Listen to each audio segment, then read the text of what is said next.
हटिए हटिए। अरे किसके पास फोन है, किसके पास? जल्दी एम्बुलेंस को फोन लगाइए, हॉस्पिटल लेके जाना पड़ेगा ना। पता नहीं साहब कैसे गिरी।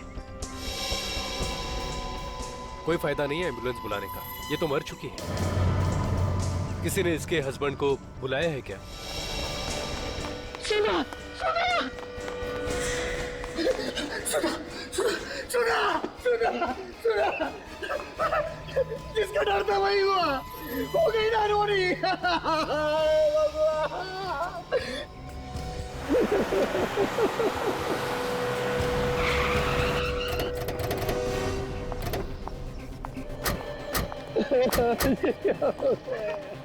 सर ये रही मेरी बैग की लाश।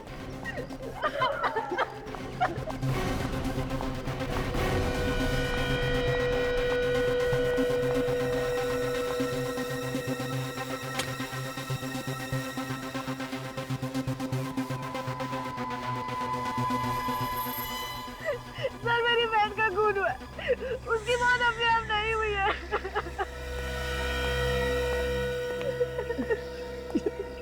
तुम क्या कह रही हो रिया? अचानक ऊपर से नीचे गिरी है वो, तो कैसे कह सकती हो कि एक्सीडेंट नहीं है? ये तो सीआईडी को ही पता लगाने दो कि वो गिरी है या गिरी गई है। सर ये नादान है सर, बहन की मौत के गम में कुछ भी बोली जा रही है सर। हाँ समझ सकते हैं, बहन की मौत का धक्का लगा है। तुम्हें धक्का नहीं लगा? सर मैं तो लूट गया सर, इसके बगैर अब मैं कैसे जिंदा रहूंगा सर? वैसे सुधा ऊपर से गिरी कैसे? सर बालकनी में कपड़े सुखा रही थी। बालकनी में कपड़े सुखा रही थी?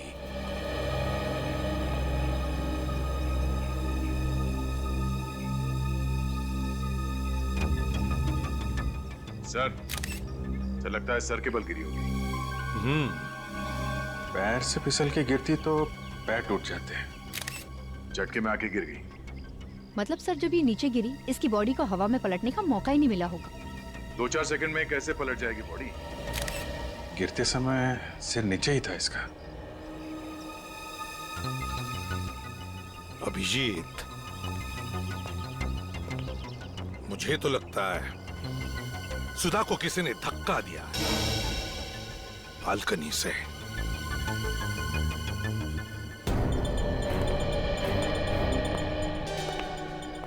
एक बात बताओ, जब सुधा नीचे गिरी तब तुम कहां थे? सर मैं घर में ही था सर। सर मेरी बहन तो रोज कपड़े फैलाती है, आज कैसे गिर गई? नहीं समझ रही हो रिया, ये एक अनहोनी है, अनहोनी। मैंने बताया था सुधा को अनहोनी के बारे में। कैसी अनहोनी?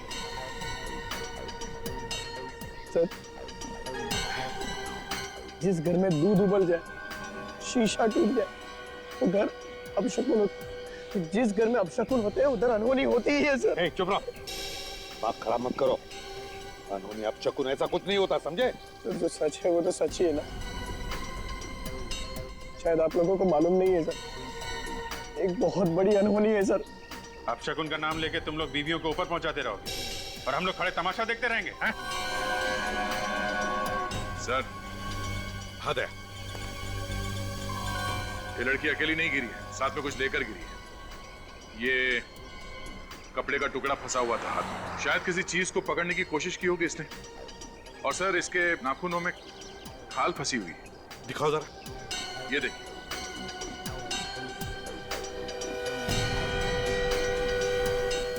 इसका मतलब है ऊपर वहां पर कोई तो था जरूर, कोई तो जरूर था वहां पे। तो फिर उसे खरोंच भी आई होगी।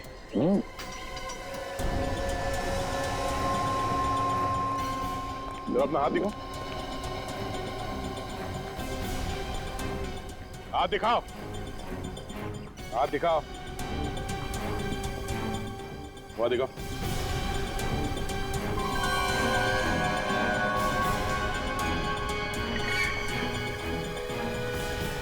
क्या ये? कल शाम को चोट लगी थी सर। अच्छा,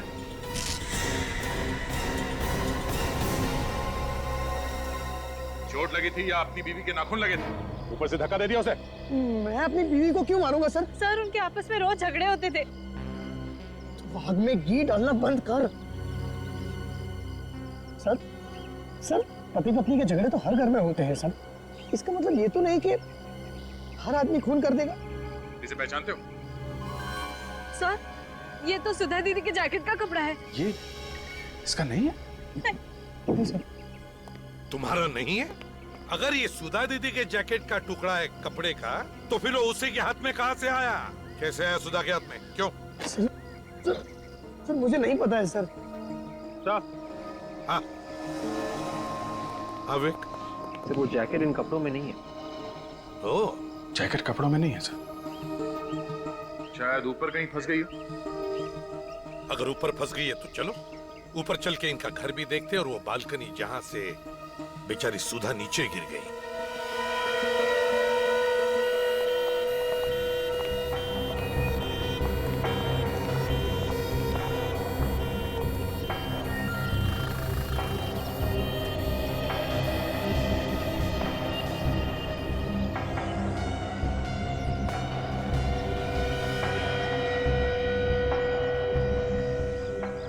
जैकेट तो यहाँ नहीं है सर। सिर्फ कुणाल ने छुपाया होगा। देखते हैं।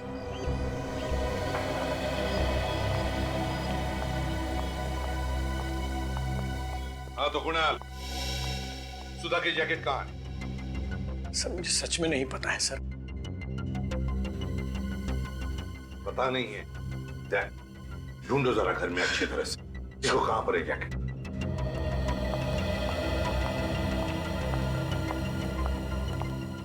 तुम्हें पता कैसे चला सुधा नीचे गिर गई है? सर वॉचमैन ने फोन करके बताया था सर। वॉचमैन ने?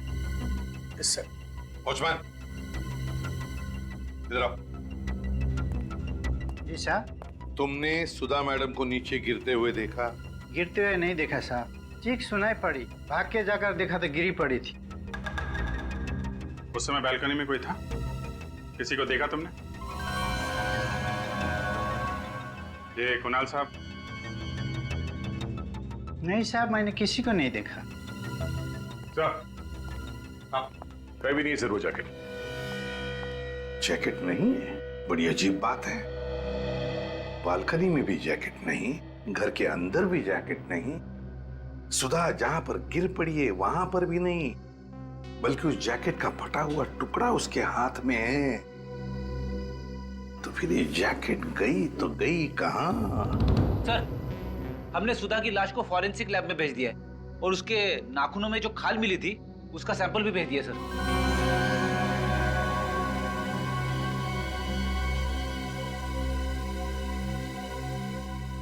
कुणाल जी,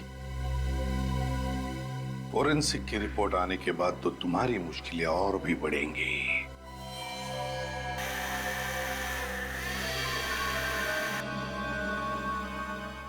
आवाज कैसी? साहब जी, पास वाले घर में फर्नीचर का काम चल रहा है। ओह, तो शायद इन काम करने वालों ने कुछ देखा हो। हाँ, देखते हैं।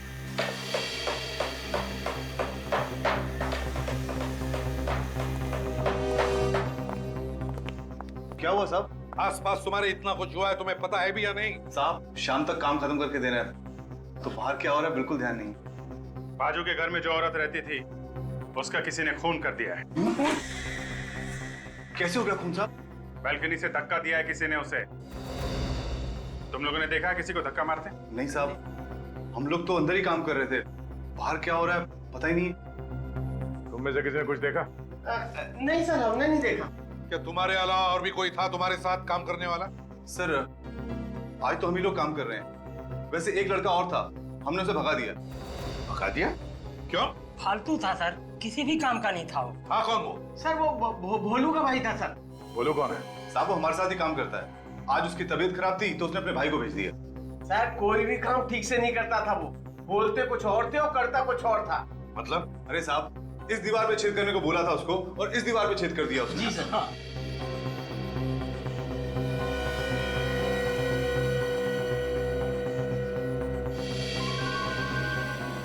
सर, ये देखिए सर। माय गॉड, यहां से तो सुधा का पूरा घर दिख रहा है। सर सर ठीक इसी दीवार के पीछे हमारे घर में मिरर लगा हुआ था सर, और वो मिरर गिर गया था और अपशकुन हो गया था सर। बिल्कुल उस तरफ मिरर लगा हुआ था, तो कहीं ऐसा तो नहीं कि किसी ने जानबूझकर ये अपशकुन किया है? हो सकता है सर, मौत को अनहोनी करने के लिए किया होगा। सर ऐसे क्यों देख रहे हो सर? सर मैं सच कह रहा हूं सर, मैं निर्दोष हूं सर, मैंने कुछ नहीं किया है सर, सच बोल रहा हूं सर। हो सकता है नहीं किया हो, किसी से करवाया हो। जो पता चल जाएगा। भोलू का एड्रेस देना हमें, होता है चल। इस भोलू के भाई का स्केच बनवा लो। यार भोलू कुछ काम धाम बता ना, खाली बैठे बैठे तंग आ गया हूँ यार। तू क्या काम करेगा?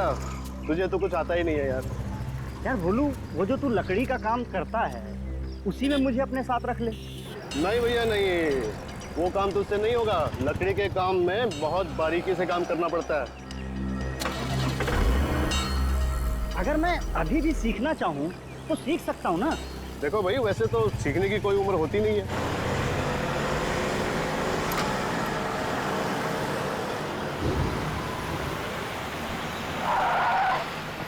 ओह फोन है।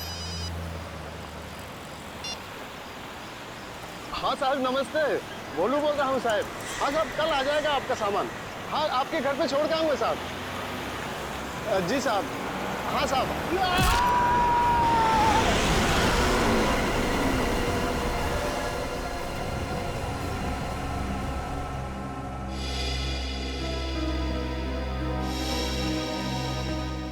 डॉक्टर साहब कुछ बताया इन लोगों ने कि ये एक्सीडेंट हुआ कैसे?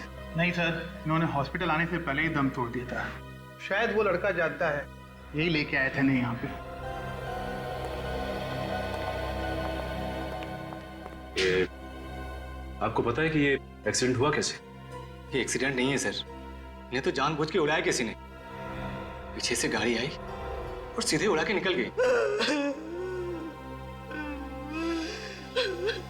ये आदमी कौन? सर ये भोलू का भाई है।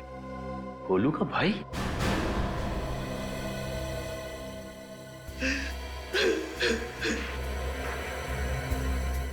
सर स्केच में तो कोई और ही है। अगर तुम भोलू के भाई हो तो फिर ये कौन है? मैं इसे नहीं जानता। नहीं जान? लेकिन ये आदमी तो भोलू का भाई बन के काम पे गया था जहाँ भोलू काम करता है। मगर आज तो काम बंद था भोलू भैया का। क्या? कौन बोला काम बंद है? आज सुबह फोन आया था भैया को, बोला आज काम बंद है।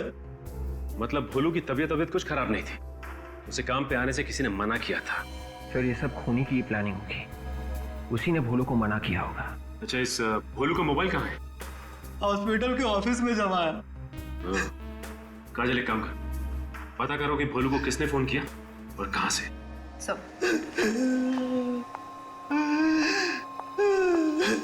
मिस्टर कुणाल, इसे पहचानते हैं आप? नहीं सर, कौन है सर ये? शायद इसी आदमी ने तुम्हारी वाइफ सुधा का खून किया है। पर सर मेरी वाइफ सुधा की इसके साथ क्या दुश्मनी हो सकती थी? दुश्मनी इसकी नहीं, किसी और की भी हो सकती है। आपको किसी पे शक है? मैं किसी पे क्यों शक करूं सर?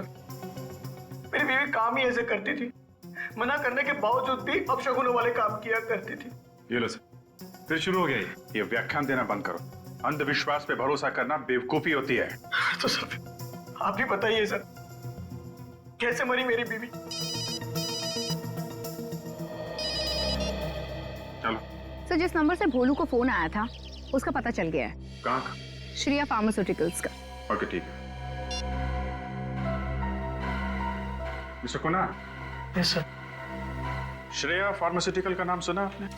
हाँ सर, मेरी वाइफ की एक दोस्त उधर काम करती है। सुधा की दोस्त का नाम क्या है? शिल्पा। दोनों के कैसे रिलेशन है? वो सब तो मुझे सब पता नहीं है सर, पर दोनों अच्छी दोस्त थी। आखिरी बार कब मिले थे ये लोग? परसों सुधा उससे मिलने गई थी सर। मैं खुद उसे फार्मास्यूटिकल कंपनी में छोड़ने के लिए गया था। और परसों सुधा ने क्या कपड़े पहने हुए थे? मेरा यह मतलब है कि क्या सुधा ने वही जैकेट पहना हुआ था? हाँ सर, परसों उसने वही जैकेट पहना हुआ था सर। हाँ, तो सुधा की मौत की वजह उस जैकेट में ही छुपी होगी। शिल्पा को अरेस्ट करो। सर मेरा ही नाम शिल्पा है। आप श्रेया फार्मास्यूटिकल कंपनी में काम करती? जी हाँ करती हूँ। सुधा परसों आपके साथ थी मगर बात क्या है? शिल्पा जी, आपकी दोस्त सुधा का खून हो गया है। खून? मगर कैसे? किसी ने धक्का दिया था उन्हें। धक्का? किसने? वही जानने आए हम लोग। अब मुझसे क्या जानना चाहते हैं? मुझे क्या मालूम? आपको सब कुछ मालूम है, क्योंकि सुधा के खून में आपका भी हाथ है। मेरा हाथ? लेकिन मैं क्यों मारूंगी उसे? जैकेट के लिए। तुमने जैकेट के लिए सुधा को मारा है।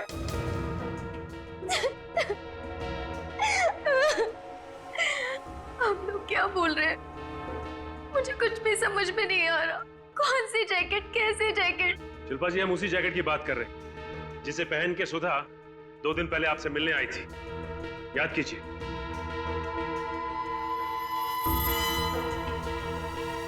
जैकेट पहनकर तो आई थी, लेकिन मुझे उस जैकेट की क्या जरूरत है? मेरे पास तो बहुत सारी जैकेट है मेरे कपबोर्ड में। काजल, जरा इनका कबर्ड चेक करना। अच्छा, वैसे सुधा उस दिन आपसे मिलने क्यों आई थी? हम साथ में शॉपिंग गए थे। कंपनी के अंदर या कंपनी के बाहर कोई ऐसी चीज हुई जिसे देख के आपको कुछ अजीब सा लगा? उस दिन हम थोड़ी देर के लिए कॉफी पीने बाहर गए और जब लौट के आके देखा तो कंपनी में ताला लग चुका था। तो इसमें ऐसी अजीब सी बात क्या है? हो सकता है ऑफिस बंद करने का टाइम हो गया। ऑफिस बंद करने का टाइम नहीं हुआ था। पूछा तो पता चला कि तलाशी हो रही। तलाशी क्यों हो रही? शायद कुछ चोरी हो गया था। वो जैकेट नहीं मिला।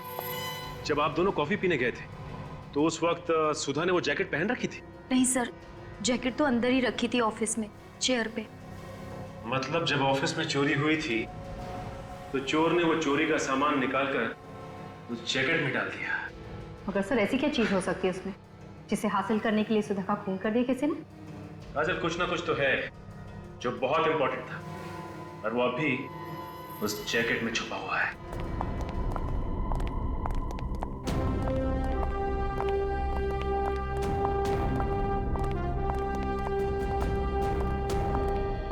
सर, ये है साहब का कमरा। आप लोग जरा 2 मिनट यहीं रुकिए, मैं साहब से पूछ लेता हूँ। पूछ लो, उनको बोलो कि कुछ सीआईडी वाले हाल चाल पूछने उनका। जी सर। साहब, सीआईडी वाले आए हैं आपसे मिलने। साहब, कुछ बोल रहे नहीं है साहब। जरा हटो। जी। मिस्टर विलास, विलास,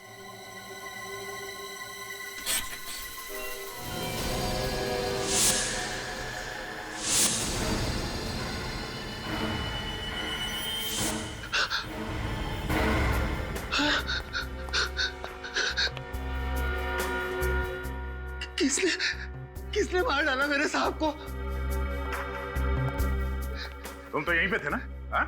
जी, मैं यहीं पे था। मैं बाहर बैठा हुआ था। मुझे पता नहीं साहब को किसने मार दिया। ऑफिस के बाकी के लोग कितने बजे गए यहाँ से? सब लोग 6 बजे के आसपास चले गए थे साहब। और सबके जाने के बाद कोई आया था यहाँ पे इनसे मिलने के लिए? कोई नहीं आया साहब, कोई भी नहीं। किसी के चीखने चिल्लाने की आवाज सुनी तुमने? नहीं साहब, मैंने कोई आवाज नहीं सुनी। कोई आवाज नहीं सुनी। एक खून हुआ है यहाँ। कमरे की सारी चीजें अपनी जगह पे है, कोई उथल पुथल नहीं हुआ है। इस आदमी ने अपने आप को बचाने की कोशिश नहीं की होगी। और सब चाकू भी सामने से मारा है। उसका मतलब है विवेक, खूनी विलास के कोई जान पहचान का ही था, जिस पे विलास को कोई शक नहीं था। उसने चाकू निकाला और अचानक इसके छाती पे घोंप दिया। सर, कहीं ये खून उस चोरी की वजह से तो नहीं हुआ है जो यहाँ हुई थी? 3 दिन पहले यहाँ पे किस चीज की चोरी हुई थी? सब वो तो किसी को भी नहीं मालूम, सिर्फ विलास सर और करण साहब ही जानते थे बस। करण साहब? ये करण कौन है? इस कंपनी के दूसरे मालिक है वो। हाँ साहब, उस दिन इन दोनों के बीच में झगड़ा भी हुआ था किसी बात को लेकर। झगड़ा हुआ था? जी। और ये करण आज कितने बजे निकला ऑफिस से? सबके साथ ही निकल गए थे, वही करीब 6 बजे के आसपास। 6 बजे के आसपास? हाँ। ऐसी कौन सी चीज है जिसकी चोरी की बात इन दोनों ने किसी को नहीं बताई, और फिर दोनों के बीच में झगड़ा हुआ, और फिर आज ये विलास का खून। कहीं इस खून के पीछे करण का हाथ तो नहीं है?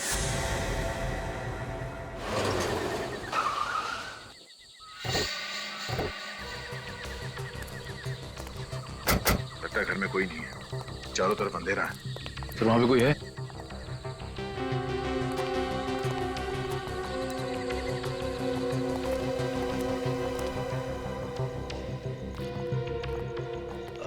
आप लोग करण सर से मिलने हैं? हाँ, तुम कौन हो? मैं हर्ष, उनका असिस्टेंट। तो तुम भी श्रेया फार्मास्यूटिकल में काम करते हो? जी। तो फिर यहाँ बाहर क्यों खड़े? मुझे करण सर का फोन आया था, उन्हें मुझसे मिलना है। इनफैक्ट मैं तो पुणे निकल गया था, बीच रास्ते से मुझे वापस आना पड़ा। लेकिन यहाँ पर आकर देखा तो सर मुझे भुला के पता नहीं कहाँ चले गए। घर बंद है। अच्छा, कब से खड़े हो यहाँ पे? अभी अभी आऊंगा। तो कहाँ गए होंगे, कुछ अंदाजा है? सॉरी। मोबाइल फोन तो होगा ना उनका? जी। प्लीज। वैसे कुछ फायदा नहीं फोन करके, मोबाइल बंद है उनका। मैं कई बार ट्राई करके देख चुका हूँ। ठीक है, थैंक यू। सर, ये करण ऑफिस में नहीं है, घर पे नहीं है, फोन बंद करके कहाँ बैठा होगा?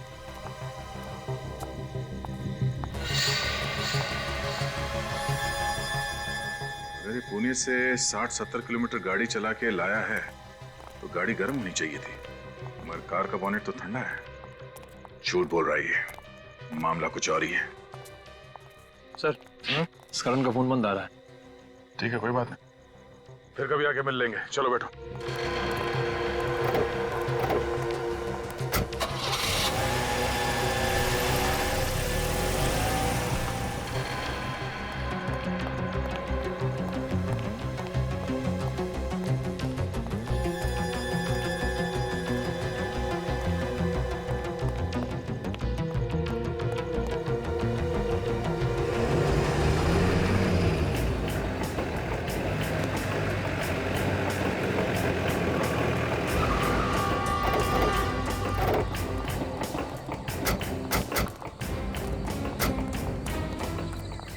लोग कहाँ जा रहे हैं सर?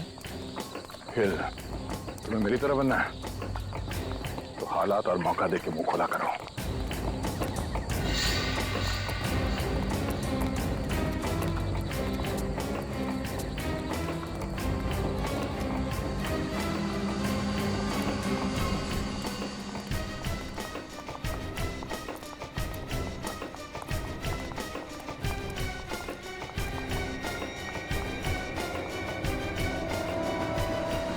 अबे अब तो बता दे, तुझे जिंदा जाने की नहीं जाना यहाँ से? पूरा घर खंगाल लिया मैंने, लेकिन तेरा वो फॉर्मूला मिलता ही नहीं। सुन, मैं और इंतजार नहीं कर सकता। वो फॉर्मूला दिखने भी नहीं वाला तुम लोगों को, चाहे तुम लोग कुछ भी कर लो। सुनत, रस्सी जल गई मगर बल नहीं गया अभी तक। इसने मरने की सोच ही ली है तो मार ही देते हैं ना इसे।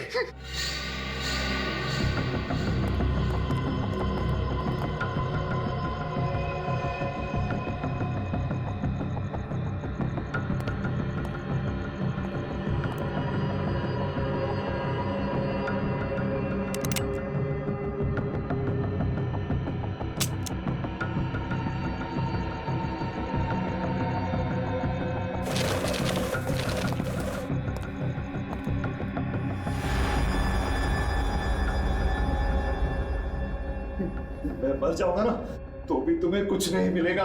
जब मौत सामने दिखती है ना तो अच्छे अच्छों की पैंट गीली हो जाती है। तुझे लगा मैं झूठ बोल रहा हूं?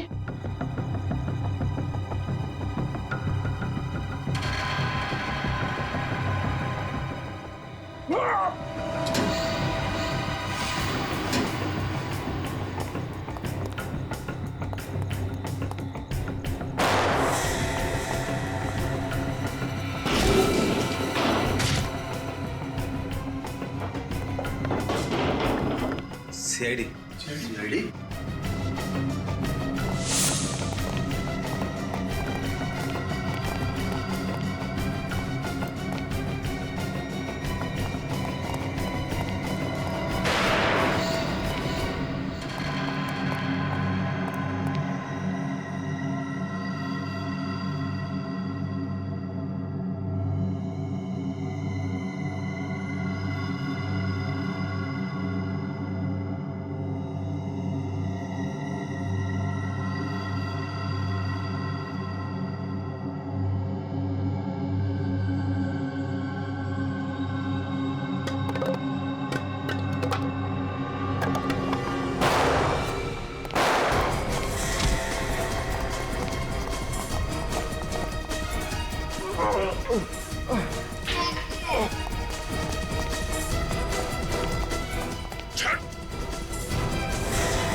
सीआईडी को बेवकूफ समझा तूने।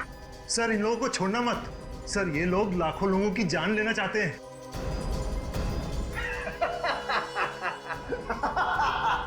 अरे कैसे बोल रहा है तू? सीआईडी से? सीआईडी वाले मेरा कुछ नहीं बिगाड़ सकते। और जिसकी मौत आई है उसे मरना ही पड़ेगा। दिमाग खराब है तेरा? हाँ? मौत के सामने खड़े होकर मौत को धमकी दे रहा तू? धमकी नहीं है ये, हकीकत है हकीकत। ये देख, फ्लाइट के टिकट और वीजा के कागज। आज रात 9 बजे हम लोग अमेरिका भाग जाएंगे। तो फ्लाइट के टिकट और वीजा ये अमेरिका का नहीं है, बड़ी हवेली का है। सोच लो, अगर हम लोग ठीक 9 बजे फ्लाइट में नहीं बैठे और हमने फोन नहीं करा, तुम्हारा एक आदमी वो जहर उस पानी की पाइपलाइन में मिला देगा। लोग ठीक 9 बजे फ्लाइट में नहीं बैठे और हमने फोन नहीं करा, तुम्हारा एक आदमी वो जहर उस पानी की पाइपलाइन में मिला देगा। धमकी नहीं है ये, लाखों लोग मारे जाएंगे, कल न्यूज़पेपर में देख लेना। और तुम सीआईडी वाले ही फंसोगे। ये सच कह रहे सर, ये सच कह रहे। इन लोगों के पास वो जहर है जो थोड़ा सा पानी में मिलाने से लाखों लोगों की जान जा सकती है सर।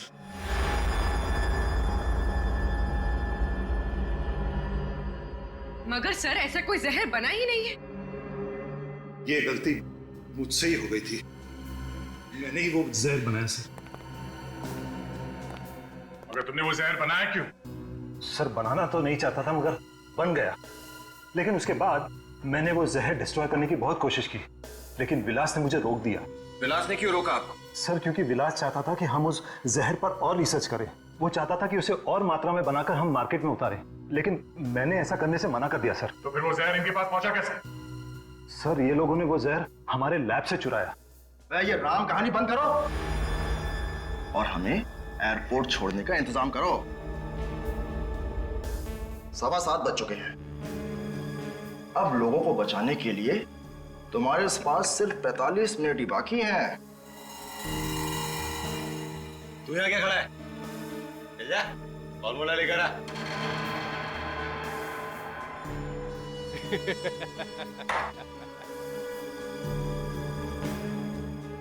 जाओ कर, वो फॉर्मूला इन्हें देगा।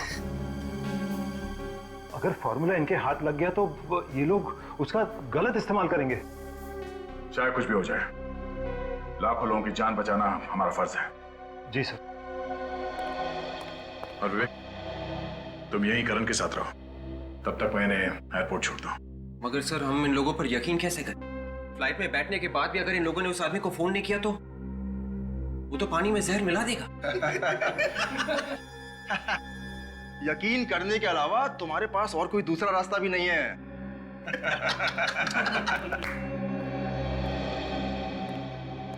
सर वो फॉर्मूला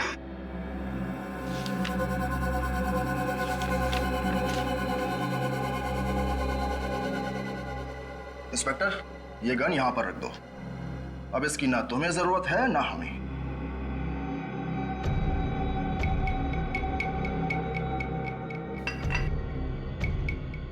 अपनी गन भी रख दो इंस्पेक्टर।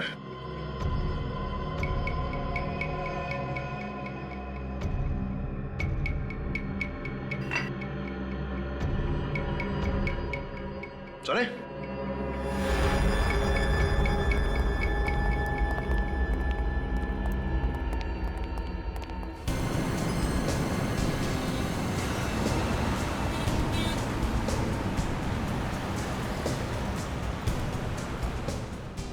ये तू कहाँ ले जा रहा है? एयरपोर्ट जाने का शॉर्टकट है ये। भाई आधा घंटा तो हो गया है, टाइम पर पहुंचेंगे ना? अरे हर्ष तू टेंशन क्यों लेता है यार? ये तो सीआईडी की जिम्मेदारी है, फ्लाइट के अंदर तक बैठा के आएगा या हमें। लेकिन मुझे तो इन सीआईडी वालों के चेहरे पे बिल्कुल भी टेंशन नजर नहीं आ रहा। सीआईडी का बहादुर सिपाही है, ऐसे ही थोड़ी ना टेंशन आएगी इसे।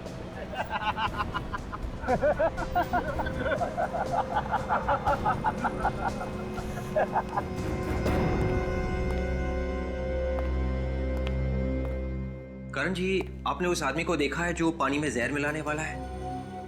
नहीं सर। फिर आपने ऐसा क्यों कहा कि ऐसा एक आदमी है? क्योंकि उपेंद्र ने फोन पे एक आदमी को कहा था तैयार रहना। कितने बजे? यही कोई 6:45 बजे। कितनी देर बात की थी? लगभग 15 सेकंड।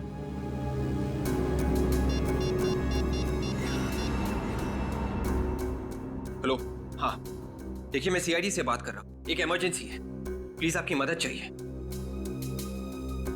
लाखों लोगों की जान खतरे में है। 6:45 बजे के आसपास उपेंद्र नाम के आदमी ने किसी को फोन किया था और लगभग 15 सेकंड बात की थी। जी, जल्दी से पता लगाना है कि उसने किसको फोन किया था और वो आदमी इस वक्त है कहाँ। 8 तो बजा है, अभी तक फोन नहीं आया।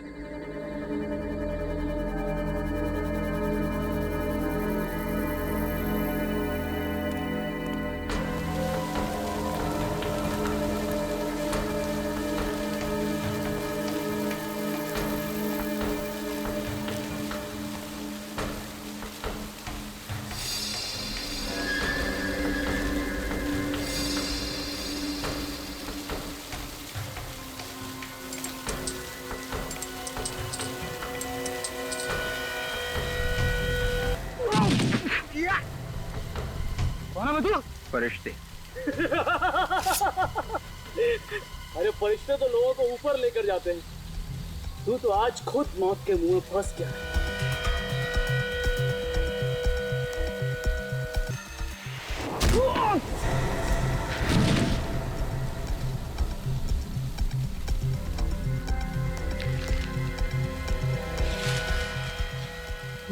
मैं कुछ नहीं किया,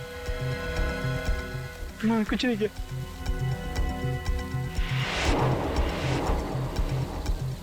जहर मिलाएगा? हाँ? चल।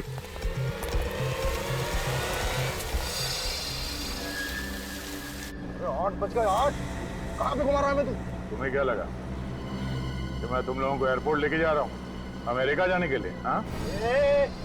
अब मरेंगे, अब करोड़ों लोग मरेंगे, कोई नहीं बचा सकता हमको मरने से। हर्ष तू फोन लगा अपने आदमी को, बोल उसको अभी जहर मिलाए पाइपलाइन। लगा फोन लगा। अभी तक तो सीआईडी वालों ने तुम्हारे लोगों को पाताल से भी ढूंढ के निकाल लिया होगा।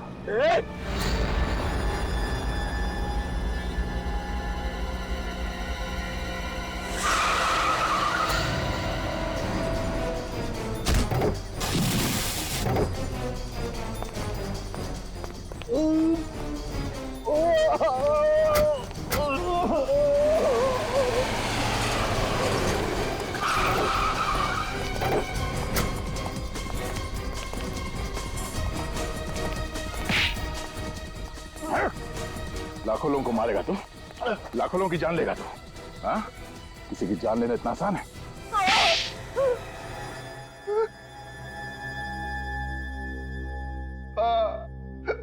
मैं हूं सर, मैंने ही धक्का दिया था सुधा को। क्यों धक्का क्यों दिया सुधा को? सर उसकी जैकेट में तो जहर वाली बोतल छुपी थी सर, वो मुझे नहीं मिल रही थी इसलिए। वो जहर वाली बोतल सुधा की जैकेट में किसने छुपाई थी? हर्ष ने छुपाई थी सर। सर जैसे मैंने वहां से बोतल चुराई, वहां बवाल बच गया सर। अरे अब तो बता दो किसने किया ये। आज तक तो इस कंपनी में कभी चोरी नहीं हुई, अब ये भी शुरू हो गया यहाँ पे। अभी बता देगा तो बच जाएगा, नहीं तो नौकरी जाएगी उसकी। You please start the checking. सभी की तलाशी ली जाने लगी सर।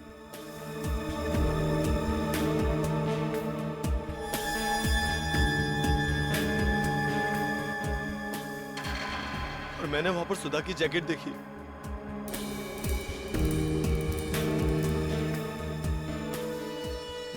और मैंने वो बोतल सुधा की जैकेट में छुपा दी। और सब कुछ चेक होने के बाद मैंने वो बोतल निकालने की बहुत कोशिश की, पर मुझे मौका ही नहीं मिला और सुधा वहां से चली गई। फिर क्या किया तुम लोगों ने? मैंने सुधा के घर के चक्कर लगाने शुरू कर दिए। हमें किसी भी कीमत पे वो जहर की बोतल चाहिए थी। फिर मुझे पता चला कि सुधा का पति अंधविश्वासी है। और इसी बात का फायदा उठाया तुमने।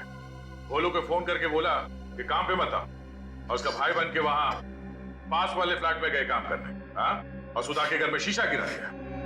फिर तुम सुधा के घर गए जहां बालकनी में वो कपड़े फैला रही थी। हाँ, उसने वो जैकेट धो दी थी। वो जैकेट को टंगी हुई देखकर मैं बहुत परेशान हो गया। मैंने उस जैकेट को लोने की कोशिश की, तभी सुधा ने मुझे देख लिया। और उसी खींचातानी में तुमने सुधा को धक्का दे दिया। हाँ सर। और विलास को क्यों मारा? विलास को हमारे बारे में सब कुछ पता चल गया था। उसने धमकी दी कि वो सीआईडी को सब कुछ बता देगा, इसलिए उसे भी मारना पड़ा। गुनहगारों को भगवान तो क्या कोई भी माफ नहीं करता। दो बेगुनाह लोगों की जान ली है, कम से कम फांसी होगी। फांसी।